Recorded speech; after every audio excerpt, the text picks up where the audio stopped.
আসসালামু আলাইকুম, welcome back to my channel Ershad kitchen থেকে। ইরশাদ বলছিলাম। আরও একবার এই চ্যানেল থেকে আপনাদের স্বাগতম জানিয়ে আমি রেসিপিটি দেখিয়ে নেব। তো আপনারা দেখে নিন আমার এই ইলিশের রেসিপিটি। খুবই সাধারণ কিন্তু খেতে অসাধারণ লাগবে। একটা হেলদি ইলিশ রেসিপি। আর যে যেখান থেকে দেখছেন আমার ভিডিওটি অবশ্যই লাইক দিয়ে দেখবেন। আর আমি এটা কিভাবে রান্না করছি মজাদার ইলিশ মাছটি দেখতে হলে সম্পূর্ণ ভিডিও দেখতে হবে। এই তো দেখতে পাচ্ছেন দুইটি তাজা ইলিশ। আর ইলিশ মাছগুলো কিন্তু যেদিন আনা হয়েছে সেদিনই কিন্তু এই ভাপা সাদা ইলিশটা রান্না করতে হবে, তাহলে কিন্তু আসল প্রকৃত স্বাদটা পাবেন। তো প্রথমে আমি কিন্তু এই যে আইস ছাড়িয়ে নিচ্ছি। আইস ছাড়াতে হলে অবশ্যই একটা জালি মধ্যে তারপর কিন্তু আইসটা যেভাবে ছাড়াবে, তাহলে কিন্তু আইসগুলো জালির মধ্যে রয়ে যায়, তাহলে উঠাতে সুবিধা হয়। সেজন্য এভাবেই দেখিয়ে নিচ্ছি। ইলিশ মাছ তো দেখা যায় সবারই কম বেশি অনেক প্রিয় মাছ। আর এই প্রিয় মাছ যদি আরও বেশি মজার করে রান্না করতে হয় তাহলে শিখে নিতে হবে এই রান্নাটি।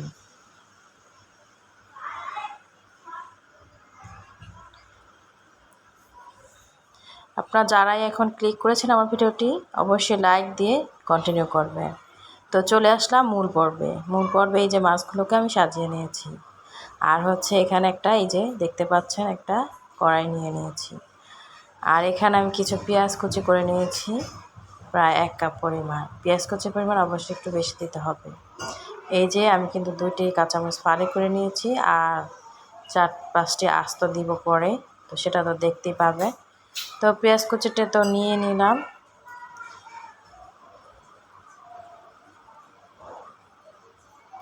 এবার এখানে আমি দিয়ে দিব মরিচের গুঁড়ো দিয়ে দিব।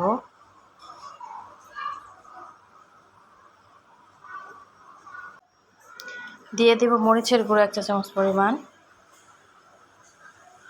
যারা ঝাল পছন্দ করেন না তারা নাও দিতে পারেন। আর এই যে এখানে একটু লবণ দিয়ে দিলাম, লবণটা স্বাদ মতো অবশ্যই বুঝে দিতে হবে। প্রথমেই যদি অনেক লবণ দিয়ে দিই তাহলে কিন্তু অবশ্যই তরকারির স্বাদ নষ্ট হয়ে যায়। তাই সব সময় চেষ্টা করবেন অল্প পরিমাণে লবণ দিতে, চেক করে তারপর আবার লবণটা অ্যাড করতে। আমি দেখতেই পাচ্ছেন পেঁয়াজগুলোকে একেবারে হাত দিয়ে ডলে ডলে একদম মোলাম করে নিচ্ছি।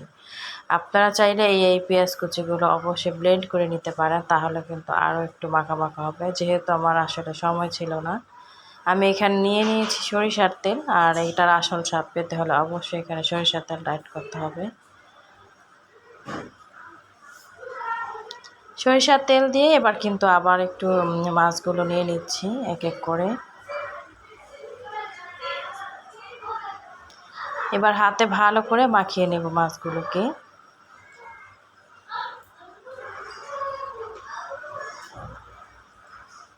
আর এই মাছটা যেদিন আসলে আনা হবে যাদের বাসায়, সেদিন এইভাবে রান্না করার চেষ্টা করবেন, তাহলে কিন্তু আসল স্বাদটা পাবেন। এবার কিন্তু একটু সামান্য হাত ধোয়ার পানি এখানে দিয়ে দিচ্ছি।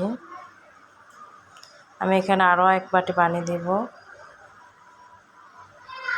আর এখানে আর একটু সামান্য সয়াবিন তেলটা দিয়ে দিচ্ছি। দেখতেই পেলেন একেবারে অল্প, প্রায় 1 টেবিল চামচ পরিমাণের মতন, খুবই অল্প। আর যদি এটাও অ্যাভয়েড করতে চান অনেকে করতে পারেন। এই যে আমি কিন্তু আরও 1 বাটি পানি অ্যাড করে দিয়ে দিয়েছি।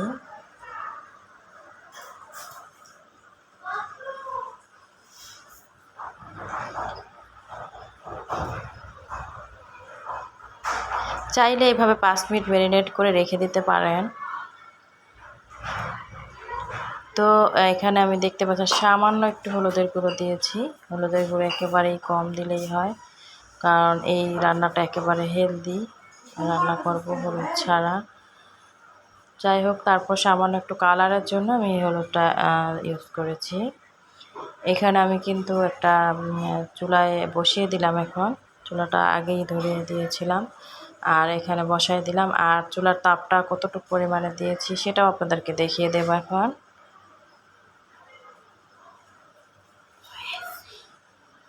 হাই টু মিডিয়াম হিটের মাঝামাঝি রেখে তারপরে কিন্তু চুলাটা রাখতে হবে, চুলার তাপটা। দেখতেই পাচ্ছেন এখন বলক আসা সময় কিন্তু ঢেকে দিয়েছি। তো এই যে বলক উঠে গিয়েছে, এখন একটু উঠে দিয়েছি।